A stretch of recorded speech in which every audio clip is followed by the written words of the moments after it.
Today's guest is Allison Guilbault, who's a licensed therapist, life empowerment, and mindset coach. She specializes in anxiety, trauma, sex, and intimacy. And she's the owner and operator of the Mindful Mental Health, an online practice offering therapy for individuals. Allison helps her clients let go of shame and limiting beliefs, reconnecting to their confidence, and reclaiming their empowerment and realign with their highest purpose. As always, if you get benefit from this episode, or if there's other episodes in the past that you felt were helpful to you, please give us a subscribe, as well as if there's anybody out there that you think would benefit from hearing any of these episodes, please feel free to share with them. And also, please give us a like and a follow on Instagram at Jason Wasser LMFT. And if you're interested in any therapy or coaching services for you, for your business, or for anybody in your circle that you think would benefit, please reach out to us directly. As always, we hope you enjoy today's interview. All right, welcome back, everybody. So, as promised, as usual, we're going to have an awesome conversation about personal development, insight, self awareness, all the good stuff, self esteem, all the things that we're all dealing with, including me, the therapist. And as you know, today's guest, Allison, is also a therapist, and she's up in New Jersey, where we're already discussing how we have my family's up there. So, Allison, welcome. Thank you. Thank you very much. So let's start off first. It's funny. I joke around. Someone came to me a few weeks ago and they're like, I'm thinking about becoming a therapist. I'm going to graduate school. And I'm like, great, let's sit down and have a cup of coffee so I can convince you not to. So, and it turned out the person who at the end of the conversation, I'm like, all right, fine. You should really be a therapist. So, so I'm really curious about what your story was and your journey of how, that first became the thing that you decided you wanted to do and what that journey was like. And also, once you realized that you are doing this, was there any kind of pivots or ahas of like, oh, what I thought this was like is absolutely not what I really want to do or what I want to focus on? Oh my God, yes to all of that. Mhm. Yeah, I think my career story, as many people in the, I would say like wellness, mental health communities, healing communities are, my story started in my own healing journey, right? So I suffered from a ton of anxiety when I was younger. I'm in my 40s now, but when I was in my teens and my 20s, I had pretty profound anxiety that ultimately manifested itself even to like what we traditionally think of anxiety. Like I was having panic attacks, I couldn't breathe. Um, and in one particular day, it even landed me in the ER. And I remember while I was there, first of all, there was not a lot of resources that were gifted to Mhm. me afterwards, right? It was like, you've had a panic attack, good luck, Godspeed. No one Here's connected some me. medication. Right. I didn't even get medication. It almost Oh, have been a step up, right? They were just like, don't be so stressed out. And I'm like, I'm a 15-year-old girl. Like, try that again, right? Um, but yeah, I didn't really get connected to services. I didn't get connected to a therapist. I didn't even get connected to medication. And I felt a lot of shame, right? And I remember coming home from the emergency room and like begging my mother, like, don't tell anybody, like, say I had a migraine, say I had the flu, appendicitis, make something up. But, God forbid I might be struggling. And that carried with me into college. I always had an interest in psychology, not particularly mental health. My career actually started in forensics. So I was very involved in, kind of like SVU with, mhm. had just come out. I was like very interested in like, what's an FBI profiler, which actually doesn't even exist as a real title. So originally my career started with, um, I wanted to get involved in sex crimes and doing the psychology behind sexual assaults and things like that. And at the time, while there's tons of programs now, there really wasn't a lot of programs then. So I started with NYU and was just in like a run of your mill psychology program. And while I was learning about psychology, less so the forensics, I sort of almost started to, kind of practice what I was being taught. And I noticed my mental health really shifting.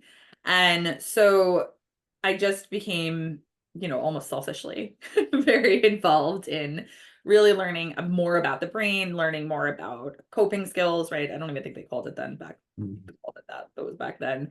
But I was learning much more about just like the mental health field, psychology in general. My career took a giant pivot. I became a researcher for the FBI and a private investigator. So, but all the while for about 10 years, I was still volunteering a lot in mental health. So I worked as a sexual assault counselor in an emergency room on a volunteer basis. I worked at Planned Parenthood. I was volunteering at schools. I was really doing like any place I could put my hands on connecting to the community and really, especially with teenagers, especially with people who are in crisis, helping them just navigate really tough waters was my passion. Mhm. And about 10 years into my career, I had one of those like very cliche burnouts and was like, what am I doing with my life? I'm in my 30s, this big bad career. I've climbed the corporate ladder, I've seen some success, and I hate everything I'm doing. And I really am been very, very connected to the mental health work.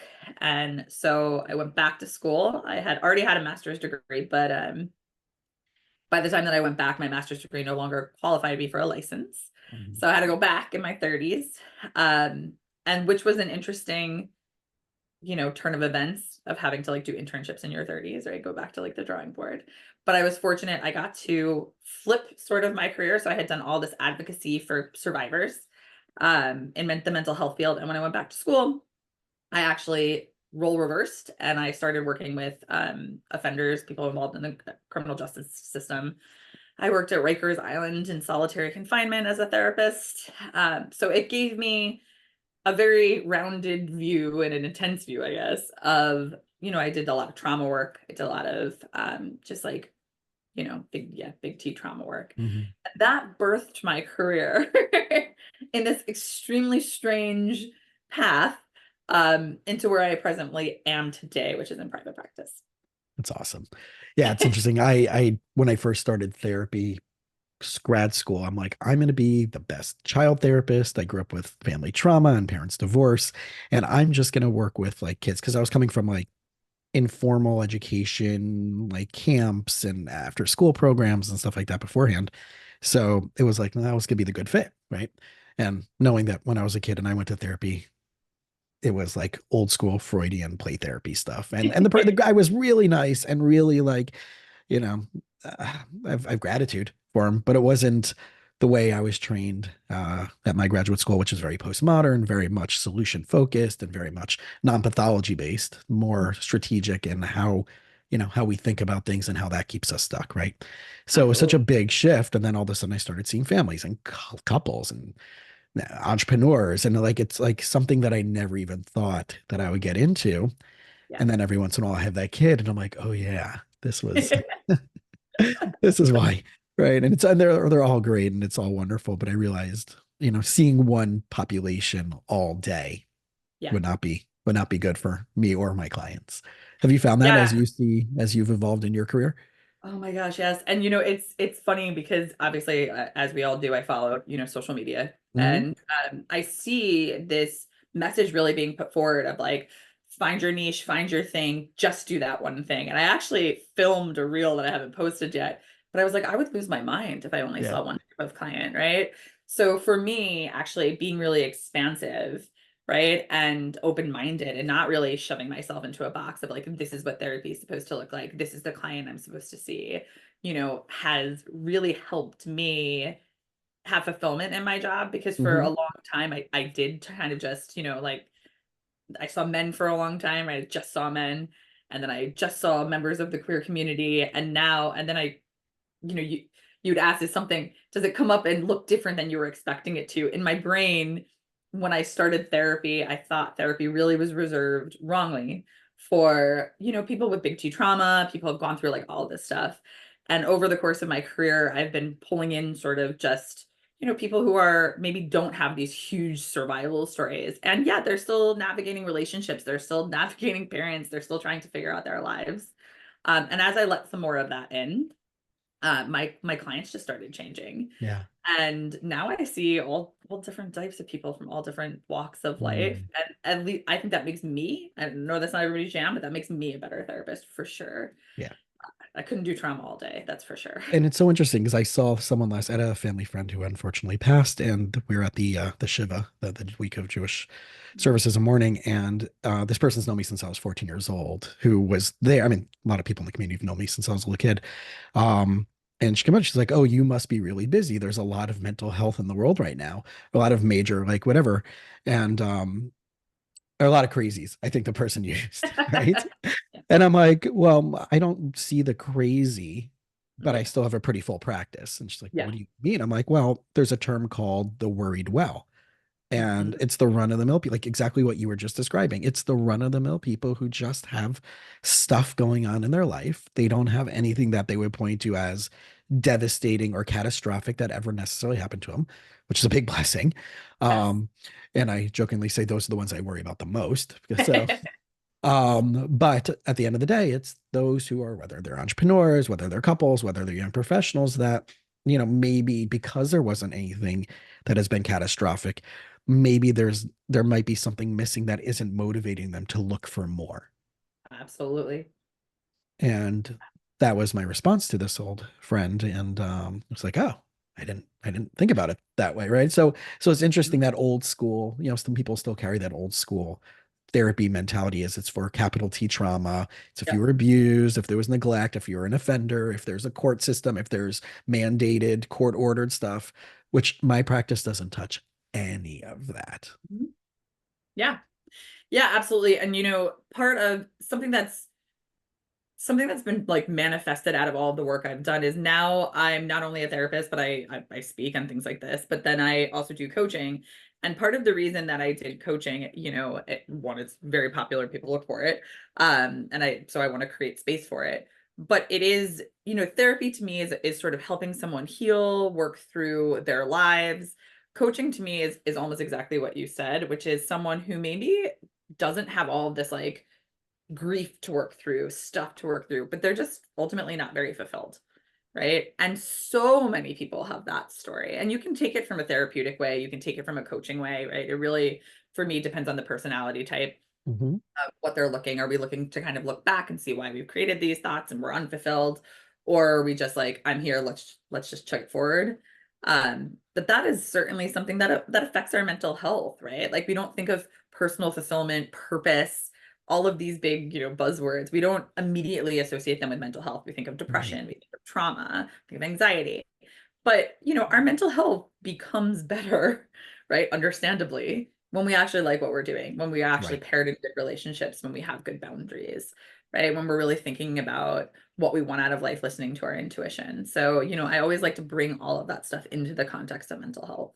Yeah, and it makes sense because I see like very small percentages of my practice that I've seen over the years when we talk about career advancement. Like, Mhm. let's say they're working in the education system, right? There's not much career advancement. Usually you'll stay in your position for your entire career, right? If you're a fifth grade teacher, you're pretty much going to stay within the upper elementary school. There's no, unless you're going to go back and you want to go into admin, but a lot of times people are like, no, no, I'm comfortable where I'm at. And I wonder, and I've been playing with this that, you know, the duality of comfort. On one side, it's fantastic to be comfortable. It's fantastic to love that specific thing, be in that niche. And at the Mhm. same time, when you do the same thing day in, day out for a 35-year career, and I'm using education specifically as an example because I see that a lot in that field, there's not much, even in nonprofit world, but there's not much of that growth. And it's, at what point does monotony start kicking in? And maybe there are people out there that thrive on that. They thrive. The monotony is not bad, and there's Mhm. right different types of personalities, Yeah. and that may not be where they're like, "Hey, I am fulfilled, and it is Mhm. meaningful," and then we kind of have to be okay with that because we're like, that may not work for us, right? And Totally. and and that's the cool thing about having checking our bias Yeah. Yeah. in our Yeah. sessions. Yeah, absolutely. And we are so vastly different, right? So, I'm a big believer in like listening to your intuition, right? And like I'll tell clients like drop into your body, how does things feel? And what feels right for me might feel wrong for you and vice versa. So if you are answering the question, am I authentically fulfilled in whatever it is you're doing, and you can, confidently say yes, you're on the right track, Hmm. right? If it's when you're sort of noticing that discomfort, right? Like I'm envisioning something else that I really want to do, and I'm stifling that voice. It's like that's where the work can be done. Yeah. And I think for the people that, do recognize maybe I want more, there is often immediately a thought that follows, like, but should I? Right? Like, so if I'm a Right. fifth grade school teacher and I put in, I don't know, 10 years, right? Having the thought, maybe I want to do something else is actually quite terrifying, right? Like there's a lot of, kind of like sunk cost fallacy. And like, well, I put this much time in, so therefore it would be bananas to Hmm. shift and pivot, right? We do this in relationships sometimes. Like, Right. Oh, how would I start over again? that whole Right? sliding versus deciding paradigm, right? Oh my It's, God. yeah. Absolutely. Right. Right. And so that's like, if you're noticing that stuff pop up, if you're authentically happy, rock on, stay with what you're doing. Right. But it's like when we're noticing the thoughts that are creeping up that are like, "Ah, I don't know, this formula doesn't feel right. Maybe it super served me 10 years ago. Right. Maybe I was in the right place or the right relationship or the right career. But now I'm noticing that I want a little more. It's very, very difficult, especially in like the culture in which we live, where consistency is really valued, right? Like Right. change is Obedience is okay, valid. absolutely, right? Like change is seen as sometimes flaky. Hmm. Um, it can be really hard to sort of open your mind and really get curious of like, where is this thought coming from and how could I creatively look at it? Yeah, that makes sense. And it's one of the reasons why I transitioned out of like nonprofit work was that whole thing of I realized I can't have most personality types of bosses that aren't, one of the things that I've maybe to put it more into context was I'm a big fan of the Enneagram personality styles and to see what types of personalities end up in certain roles and what type of right and how that could be championed by other numbers and of the personality types. Not everybody in positions of leadership have that championing personality versus the more unfortunately sometimes dictator and admin and type of thing. So I realized that when I was still split in practice, that part time I was in practice, part time I was doing nonprofit work that had nothing to do with therapy, but how much personality autonomy was so Hmm. important to me that led me more and more, and even working in two group practices, Yeah. how that autonomy wasn't there with the Hmm. personalities Yeah. led me to taking that massive, massive risk. I remember I don't think I've ever shared this story. I remember that I was, at least not on the podcast, where I was in a group practice and everybody in that practice was getting divorced, all the clinicians, all around the same time. So it was really bad, like, juju going on Yeah. there. And I remember like negotiating with them about like an increase in that, the standard therapist insurance split of percentages, and even noticing for 5% more over the course of the year, that would only net me a couple $1,000s more. Meanwhile, I'm paying overhead. I'm paying right whatever the percentage was. I'm like, wait, I'd rather pay that to Uncle Sam than pay that to somebody else. Sure. And I remember going and looking at offices, and I had no clue anything at that point of business. I had no clue, like, just be a therapist and how scary that was. And then the person I was looking at an office with, a colleague of mine, backed out 2 days before we signed the lease. Oh, So there goes from 50% of the office lease being covered to now yeah. 100% mine. And that was one of the most terrifying Yeah. all in decisions that at that time, I think it was $700 a month. Yeah. It's a lot when you're starting a new So business. it's a lot when you're starting a new business. Yeah. And how like nights of losing sleep I had Yeah. to now, thankfully to the pandemic, not even having an office, but having rent that was very increased over the years. But that was one of the greatest jumps that I took. But it was also the blessing in disguise that that person actually did back out Yeah. from that. So I'm wondering if there's anything like that that's ever popped up in your career. Oh my gosh, yeah. I have this theory that I share with clients that like for any big risk that we're taking, we kind of need three things, right? Which is flexibility, creativity, and patience. And in your story, like all of those things came up. We're gonna try to make a plan, right? And it's like the world has other plans for us Right. for sure. But yeah, when I tell the story of like, I had this big aha moment. I was sitting in a meeting. I decided my boss was he was a terrible human. And I was like, I cannot work. I cannot do this another day of my life, right? Like I just can't. And, so I quit. I put my notice in, called my board. I'm like, I want to go back to licensing. And they're like, haha, you need a whole nother degree. And I did it, right? I went back to school. I got a free internship. And then today I'm, the proud owner of a practice. I have, flexibility in my schedule. I have clients I love. But the part of the story that is equally important is like, that was rough, right? That didn't Mm-hmm. come with a lot of confidence. I was sitting in the dark, hoping to hell that I would figure this out. And I lived in New York City at the time, right? I was sitting on a ton of debt. New York City ain't a cheap place to live, right? And, ultimately what I did is I called a friend who owned a bar. I had bartended for a while, and I was like, "Can I be your I'll take any shift. Like, what can I do? I just need to make money." Yeah. So I was going to school.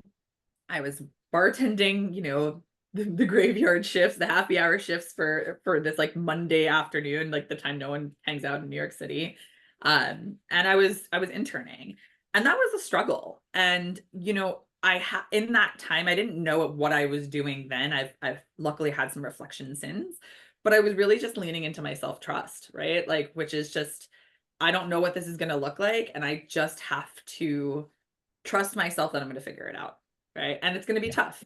Yeah. And, it became easier over time. And I think a lot of these big challenges, when we're talking to anyone, clients, listeners, about, you're noticing that voice, it's telling you you want more, telling things aren't working. It's enlightening, it's empowering. It also comes with fear, right? It's just like inherently, like empowerment just comes also with fear.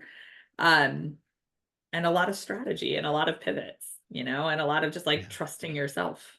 Yeah. I'm a big fan of asking my clients and challenging them to say, tell me all the reasons how it can work out more than all the reasons that you have already created that it can't. And if you can't come up with the primary, the idea of how the ways it can work out, then that's exactly where we need to start. Mhm. And who can we bring in? You don't have to do it alone. Oh, and what do you mean? Or who's out there doing it that you might want to reach out to that you don't know, but take 20 minutes to Google and see who shows up or on social media that's doing that niche and say, hey, can I have 15 minutes of your time? Yeah. People are willing to do that. And I now, especially with social media, I mean, when I was in graduate school, 2003, 2005, there was like, Facebook, that was it really. Same. So it wasn't really like getting a, full social media, you know, platform before you even started practicing to build up a reputation.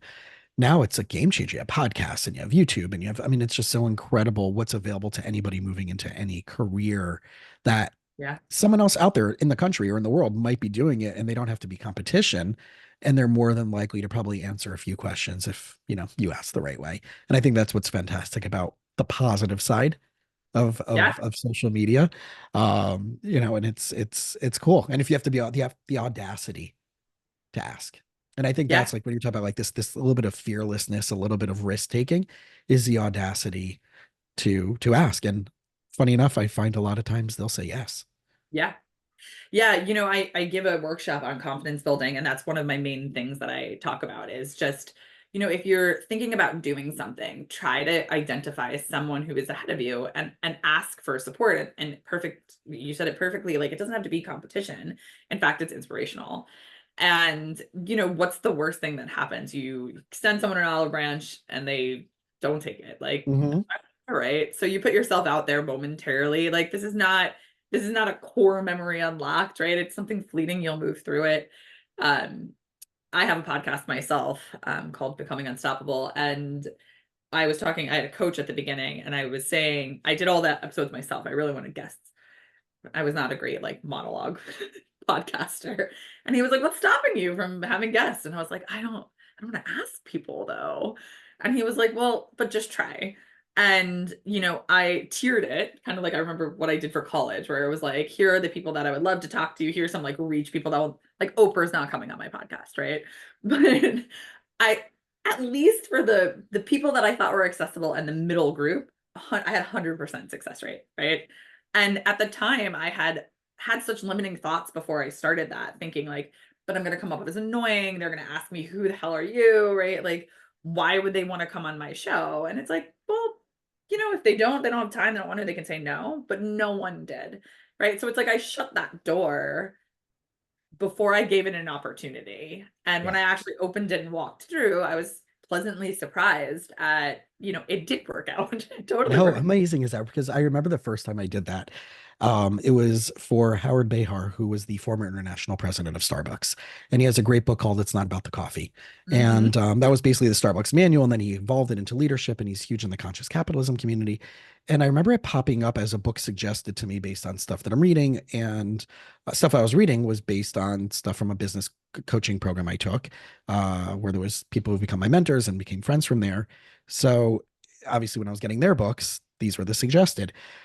So I reached out to him and I said, "Hey, I just heard so and so speak. I know you've spoken with that person in the past. Um, I'm a huge fan of these values that you've instilled in. If in the next year you have 30 minutes to be a guest on my podcast, I would be beyond honored." 15 minutes later, I heard back from his assistant saying he said yes. Oh my God. Right? That's what's gonna How happen. crazy is that? And I was like, and this is like still the, this was early on. I think this was like like before episode 20 for sure of my podcast. So I was kind of riding the wave of the people I knew that were successful entrepreneurs and people I already knew, like you said, in that circle that were, already ready, willing, and able. And that was probably one of the first go after people.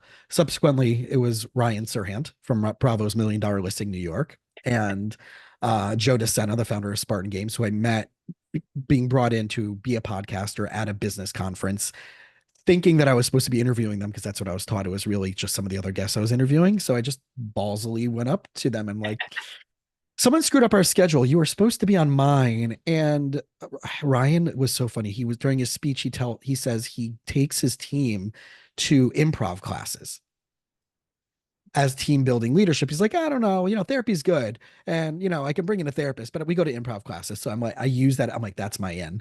So I went up to him and Yeah. I said, hey, I completely love what you said about not sending people to therapy on your team and taking the improv, but I'm a therapist. So because you insulted me, even though I loved everything you just said and I completely agree with you, you should be on my show. And that was it. Right. And it was like, I never would say that to anybody back in the day, but it took years of Yeah. figuring it out. And those are pretty big people, Yeah. right? So Totally. maybe Oprah is not Hey, out of the, come out to the universiers. Come yeah. on So, up. but that's part of, I think, the developmental stages where people have this idea of maybe that therapists, how do I say this? I get vulnerable with my clients. So I'm like, that whole self-disclosure. What do you share? What do you not share thing? Yeah. And over the last couple of weeks, I've had a few losses and some other things going on. And I'm sharing it with them. Like, listen, I'm dealing with the same crap. I'm not here to be on a pedestal. I'm not here to be I'm here to Yeah. be in it with you. Right. And I think that's the vulnerability and the rareness that you find in a good therapist, which I know that you're Yeah. projecting to your community is very rare versus the clinical, yes, I can help you with anxiety. Yes, I can. All right, let's get real. So talk to me a little bit about that. What's your take on like just getting into the nitty gritty, the dirt, and like being like, yeah, so I went through that when I was in fifth grade or 15 years old. And let me just give you an insight of where I've been so it can help you. Yeah, I was actually just having this conversation, but yesterday. I have found over the years I have my own therapists, and I gravitate towards the ones that have been open and willing to share with me. And so I modeled that. So I actually am a big fan of self-disclosure in therapy. And if I'm ever sharing something with a client, because I got to check myself, make sure I'm just like, shooting the crap Dumping. and having Yeah. a conversation. Yeah. But I'll always like say something and then I'll say the reason I'm telling you this is, right? And it's like, maybe because I understand what it's like to feel this way or I've had an experience because I do think, so much of what we go through, we feel really alone, right? And that isolation is really terrible for our mental health. And just knowing that like we have some shared experiences that other people are navigating things too. Um, you know, I had a client and one of my favorite clients of all time. We terminated, because I moved and she wrote me this long email about how it was the most stable, happy, got it all together human. And all I wrote back was like, girl, trust me, of course that's not true, right? And Right. it actually it was like a moment where maybe I didn't self-disclose enough, right? And so, yes, I have training. Yes, I have modalities under my belt. I understand a lot about brain science. Um, but I think it is an important part of just humanizing our experience. And unfortunately, I had a very similar experience. I had a several back-to-back losses, and I shared that with my clients, right? I thought about the idea of just saying like, "Hey, I'm taking a leave of absence, or I won't be around." Yeah. But I even wrote to some of them, like, "Hey, I'm going to take 2 weeks off, which is really out of character for me, because I've had some back-to-back loss. I'm working through my own grief, and I really don't know that I'd be able to like hold space for you appropriately, and that's obviously important to me." Um, because it's important, right? Yeah. Like Yeah. we're all figuring it out. It doesn't matter how many degrees you got. And what I found, just to piggyback on what you're saying, is that as my career evolved, the clients that I now have love that for us, right? And as opposed to certain client populations that would lose their crap if we did our self-care, Yeah, because absolutely. it contradicts or inhibits their own self-care. But if they have that level of awareness, if they have that insight of like, this is really good. I'm really glad. Like no different than now. During the pandemic, I left pretty much every insurance panel except for TRICARE Military, as well as started getting licensed in multiple states, including New Jersey.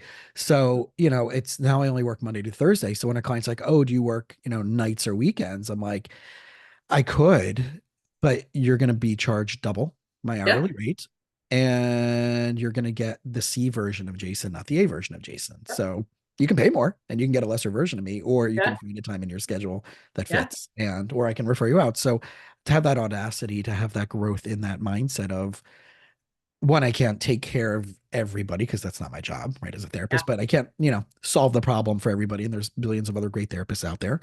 And Yeah. and two, just being able to say like, I can't be on my A game all week, and that's what you're expecting me at a nice price point. Right. If you really want me to do that, it's going to cost you double. Yeah, and I love the word. I love that you use the word audacity as an empowering term, right? Because Yeah. sometimes we're like, "Oh, they have the audacity." It's like, no, I have the audacity to actually assert, like to lean again into my self-trust and just understand like where do my boundaries lie? Where I won't be good for you, right? If I'm spent. I didn't come off insurance panels until about a year ago. And when I did, it was a transition for all my clients. Hmm. And a huge percentage of them, almost all of them but one, took it really well, whether they decided to now pay my private pay rate or refer out. But I had one that took it really negatively and, was very, very angry. And my response to it was like, we've been working together for a long time. And my message to you has been to really make decisions based on your needs, right? If Yeah. I stayed on insurance for your benefit solely, and it came at a cost to my own self-care, it came to my cost to my own boundaries, my own financial security, all the things that, are under the umbrella of taking insurance versus not, I'd be doing you a terrible disservice and Yeah. even just modeling, right? Right. Like And can you you're not imagine the gonna be resentment that you would have right. if you decided for that client Yeah, to stay on the insurance, and then we're working with them and holding resentment against them from like that doubt, absolutely. right? Yeah. Right. This relationship is super important. At the same time, we're not making life decisions based on it. He said, Hmm. if you've got a great job opportunity in Florida and couldn't see me, would you be like, no, I got to stay with Allison, right? Like you do have the awareness that, you have to look at like this. We find a way to put this relationship into our life, but we don't pivot our entire life on this relationship. And there's going to be, another fantastic therapist or hopefully, out there for you that meets your needs, but I no longer check all the boxes Right. that Or are developmentally, fairly it might required. be time to evolve into a different therapist with a different specialty. It's one of the things I find so interesting. On my intake forms, I have you previously seen therapists, Mhm. right? When and what for? And then I said, and what was the benefit to you from it? Right. Some frame of that type of question. And 9 out of 10 times people have seen a previous therapist and Sure. they love them. Yeah. Right. Then why are you coming to me now? So there, it's like, that question is like, I haven't gotten into it with a lot of clients, but a lot of times like, oh, they were very nice, Yeah. but it doesn't mean they were clinically useful. So I think Yeah. that like, it's such an interesting thing. So people who are listening to this, right? You might have a really, really nice therapist Yeah. and then going every week and just dumping and just like, all right, and time's up. And it's just a rehash of your week. And there's no strategy. There's no patterns. There's no looking at, belief systems and expectations and assumptions. Yeah. That's more of the therapy than just sitting and debriefing. And, you can take a a friend out for a cup of coffee and do that. Totally. That's not therapy, right? So it's interesting to see how many people said, "Oh, they were really nice. I really like them," Yeah. versus they challenged me, provoked me, pushed my buttons, and made me think differently. Yes. Yeah. I'm currently pregnant. I'm 30 weeks pregnant, so I go on maternity leave soon. And so I've been having the conversations with my clients about, well, what do we do now, right? Are you Mhm. waiting or till I'm back? Are you referring out for a few months or like, finding a new therapist? And I have one client where, I looked her right in the face and I said, listen, we have a great rapport, right? I really like you, and I'm gonna take a guess that you really like me. But we've been working together for long enough where I feel like I have exhausted every knowledgeable thing I could possibly say to you. Like you heard every speech, you've heard every analogy, right? Like I'm not sure where to take it from here. And so, again, I empower you to make the decision. If you want to come back to me in 3 months, see you then. Mhm. However, I would actually highly encourage you to maybe seek a different strategy, right? Because Mhm. someone with a different approach, even just a different personality, is going to potentially tackle the same stories, the same situations that's going on with you from a different point of view. And I'm noticing that like my resources to challenge you are actually getting depleted. And she was sad about it at first. And then I was like, yeah, we have a few months to think about this. This isn't Right. like a the curve. But she came back and was like, you know what, I think I do need a different approach. Wow. And I think that's an important thing to say about therapy too. It's like you can really like your therapist, right? You can have great rapport, you can have feel really safe, but you should be challenged. And if you're not, a good therapist can handle that, right? Like coming to Correct. a therapist and saying like, hey, I think I need to go a different direction. And maybe that means being referred out. Maybe it just means, hey, I need you to try to shift your Mhm. game a little bit. Right. Like we can tolerate that, right? Exactly. One of my favorite questions that I tell my clients early on is if you feel like I'm barking up the wrong tree, I'm not getting it. Or you're like, where does he keep coming up with these out of left field ideas and it just doesn't connect? I need you to tell me and call me out on that because we know those stories of clients that just disappear and don't reschedule or like, oh, I'll think about reschedule. But they're just so vague, and I really do put it on the clients to take that new ownership that they might have had that pattern in the past and be like, if we Sure. went through that whole session, you got literally nothing out of it. And I threw this curveball idea in, and it's just like you swung at it and it's like, I don't get it. Then Hmm. tell me, right? I Yeah. need you to be that fully engaged. And people are like, oh, my therapist never told me that. And I'm like, it's Hmm. part of the challenge, right? So therefore, but if I keep doing that consistently, then it's on me, not on you. And then we got to refer you out, right? So I really do love that sense of empowering the client to push back Yeah. in a way to meet us at the Yeah. moment, and to be there. And I think that's such a beautiful thing, especially when you have there's an end time, right? That you're taking this break. So it's kind of cool that this is like everybody knows, it's obvious, it's looming, right? Versus all these things. So it's very special. So I know you have the therapy side, you have the coaching side, you have the podcast side. What's when someone's working with you session wise, is the therapy and the coaching kind of set up? Is it more courses? Like what does it look like when they're working with you between the two different sides? Yeah, so I play with it a little bit. When I'm back from maternity leave, I'm actually going to be doing a group coaching program, which I've never done before. But right now I'm one-to-one, right? So, the for me, therapy is longer term, right? So, it's a lot of going back into our histories.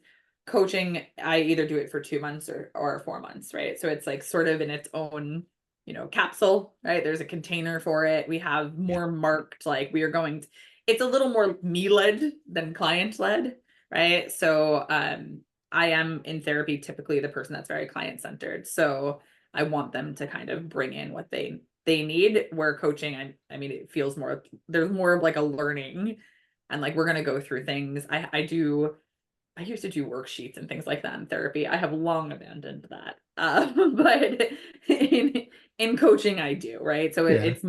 it feels more, I don't know, more like a class than it maybe does. It's workshopping in a way. Workshopping. That's Right. perfect. Yeah. Didactic. Yeah. Yeah. It's so cool because there was really I tell my clients I don't give a lot of homework. Hmm. because I want them, right, to put just to put stuff into play in a different way than just like, okay, I want you to sit down. But there are two or three things that I consistently at the beginning, and I tell them to do it before we even start our sessions to see one, are they capable of being as proactive as I want them to be in order to be my client? Um, but usually second and third session, I'll start working with them between the first, second, and third session. But one is using a lens of the Enneagram test, which is just a lens, right? A pair of glasses that I take on and take off. And I found it so accurate, especially when I'm dealing with people in businesses and navigating different personalities, but especially with my couples Hmm. and seeing like right off the bat, they can talk about whatever story they want to talk about that. Well, he did this and she did this. And that doesn't matter. How are you receiving it? How are you perceiving it? And how are you responding by through ways that you just autonomically right nervous system triggers um how fun that is. And the other thing, the bigger thing is having them work, and it's literally a worksheet on core values, Hmm. right? Because my whole thing is I can't really help you until I Yeah. know what your core values are, because we might work on something and it may not align once we Yeah. just right. So I sit with them and I give them, this assignment and I walk them through it and come up with definitions and let's make it up for different categories of your life. And I found that like some people love it and some people like they schlep and it takes some time to like, you know, to get in there. Is there Yeah. anything like that you feel is like for for your clients that you feel like, okay, this is the one thing I need to know, or this is the one thing I need you to put your head down on for the first few sessions? Yeah, I do the same with the core values. And Mhm. actually I borrowed that from a coach that I had, who at the top of our working together did it to me, and I thought, wow, this is like super valuable, right? So I do that one as well. And then something that I often do with clients, is what I call a thought inventory. And I actually found this in a worksheet book for children, but I have adapted it to adults. And basically it had them, I don't make my clients draw, but the kids would draw a picture of themselves, a self-portrait, draw all in. And then outside of themselves, they would write all of the thoughts that they would have consistently, right? So like I need to be better at, soccer, Jennifer doesn't like me, whatever. And the next step in the worksheet was to actually assign those thoughts a voice, right? Like, but who's saying that? And I have translated that into adulthood because I do think so many of the thoughts that we have, right? Like I'm very eclectic in my approach, but I do love like cognitive behavioral therapy where like our thoughts dictate our Mhm. behaviors. And so I like to see where are these thoughts coming from, right? So recently, with permission, my client allowed me to share this story. She was talking about how she feels very judged, and she went into a bar and she wanted she wanted a beer, but she ordered a glass of wine because she's like, beer is so masculine, right? And it's like, well, where did we get this? And she actually could inventory like quite a lot of thoughts throughout her life. She had four brothers, and there was a lot of pressure on her to like not do the things that her brothers did, right? And so it's like, Mhm. actually, it's my dad told me like, you shouldn't like the ATVs, you should like the Barbie dolls. And it was like, once we can identify that this voice is actually outside of yourself, right? This isn't actually a value Right, it's that not you, authentically yours. it's Yeah. not authentic. You were gifted this, Yeah. right? And you negotiated a lot of things you were gifted. Like I said to Mhm. her, I was like, I'm sure you believed in Santa Claus at one point, right? And like she used to tell me about, her Christmases. And I'm like, do you still? And it's like, no. It's like, well, at some point you realize you were gifted this thought, Santa Claus is real. And you're like, but no, that's not real. We can do that with other thoughts, right? It's like, what does your femininity mean to you, right? Is it defined by the beverage in which your hand is, which is in your hand? No, it's not for you. Is it defined to you by what car you drive? No, it's not by you. So we can reject that your Yeah. dad taught you this, and you don't want it anymore. And Right. so I do that a lot. I like that little one. I love it. As long as it's not a white claw, then that's Yeah, right. Right. Then the judgment. then that's all. Yeah, that's too on the nose. But yeah, there's so many different things, so many different right. And it's interesting the people that I'm connecting with more. There was someone I started doing. He happens. I'm Jewish. He happens to be someone I found on the Enneagram, like YouTube channels, whatever. He happens to be a minister in North Florida who left uh being a minister full time to start his own coaching practice. He's got a doctorate in divinity, but he just does Enneagram stuff. And I noticed over and over again that he had guitars hanging up on the wall. And here I am with my guitar and my violin sitting right behind me. And I'm like, okay, not only do I like his personality, not only do I like that he's very ecumenical and there's not like anything preachy, and he seems like, I mean, he knows his stuff and he's got his guitar hanging out there. So, right. So I feel like when we bring more of ourselves, we're not just the therapist on the mountain and people are coming up to us. We're in the nitty gritty and we're humans, right? Just as figuring it out as everybody else is in our own unique ways. Just as your art, I'm sure probably helps Yeah. connect that you have behind the wall, right? It's Yeah. it's no different than my Trey bobblehead Yeah. when I had a client sit down and from That's Fish, and awesome. he's right. He's like, all my 5 of my friends come to you, and I wasn't sure. Then I saw the Trey bobblehead, and I knew I was in the right place. I'm like, that's it. That's what sold him on therapy with me, That's right? So it's just exactly. as cool. So all right, so where can people find you? How can they track you down? Yeah, And again, yeah, give us the podcast name one more time because, yeah. good podcast is So, good for the soul.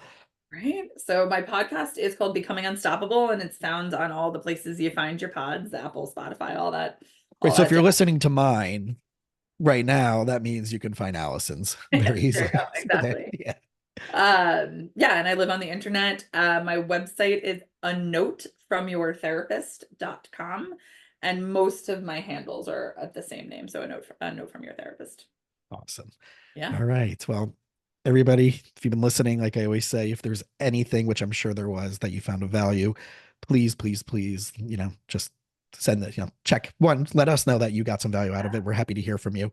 I love it when like one of my guests, like 6 months later, like, oh my gosh, one of your listeners like reached out to me and I'm like, yeah, yeah, yeah, that's perfect. Like, I want you to know, like, right, this is why we're Yeah. doing this. We want to Reach know out. that there was Yes. something there, but also please follow Allison's podcast as well. I already went through it and it looks like you had some really awesome guests, and then obviously check out our website if there's anything in her world that you think would be beneficial for you or someone you know and love, and point them in the right direction. So Love to hear from you. yeah, as always, Allison, Yeah. thank you for hanging out. Thank you. Thank you so much.